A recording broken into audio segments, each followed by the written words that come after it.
সন্ধ্যা বন্ধুরা, কেমন আছেন? ভালো আছেন তো? চুনিপান্না ডেলি ব্লগে আপনাদের সকলকে স্বাগত। আজ আমি বানাচ্ছি চিকেন পকোড়া ঘরোয়া পদ্ধতিতে অল্প উপকরণ দিয়ে। প্লিজ বন্ধুরা ভিডিওটা শেষ পর্যন্ত দেখবেন। চিকেন পকোড়ার জন্য আগের থেকে চিকেনটা ভালোভাবে ধুয়ে ছোট ছোট পিস করে নিয়েছিলাম আমি। তারপর টক দই ও আদা রসুন পেস্ট দিয়ে ও লবণ দিয়ে ভালোভাবে ম্যারিনেট করে রেখেছিলাম। চিকেন পকোড়ার জন্য আমি দিয়ে দিলাম পেঁয়াজ কুচি, চালের গুঁড়ি, লবণ, লেবুর রস, ধনে গুঁড়ো, হলুদ গুঁড়ো, কাশ্মীরি লঙ্কার গুঁড়ো, রসুন পেস্ট ও জিরে গুঁড়ো দিয়ে ভালোভাবে আমি ম্যারিনেট করে নেব।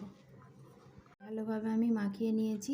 এবার ম্যারিনেট করে রাখা চিকেনটা এর মধ্যে দিয়ে দিলাম, দিয়ে মাখিয়ে নেব। বন্ধুরা, এইবার কড়ার মধ্যে দিয়ে দিলাম তেল। এটা সাদা তেলে ভাজতে হবে, তেলটা একটু বেশি পরিমাণে দিতে হবে।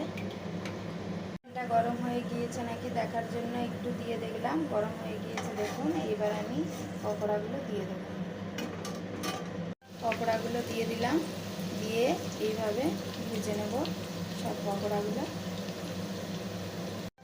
চিকেন পকোড়াগুলো আমার সব দেয়া হয়ে গিয়েছে। এবার আমি একে একে উল্টে নেব। আস্তে আস্তে উল্টে নিতে হবে, লাল লাল করে, এইভাবে লাল লাল করে ভেজে নেব। বন্ধুরা, আপনাদের বাড়িতে যদি চিকেন থাকে পকোড়া করে বাচ্চাদের দিলে বাচ্চারা খুব খুশি হবে। যদি চিকেন না থাকে তাহলে আপনারা সয়াবিনের পকোড়াও এইভাবে করতে পারেন। আপনাদের একদিন আমি সয়াবিনের পকোড়া করে দেখাবো।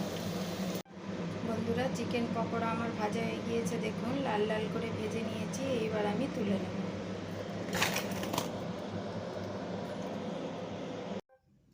পকোড়া আমার ভাজা হয়ে গিয়েছে। চিকেন পকোড়া দেখুন একদম মচমচে টেস্টি, পুরো দোকানের মতন হয়েছে।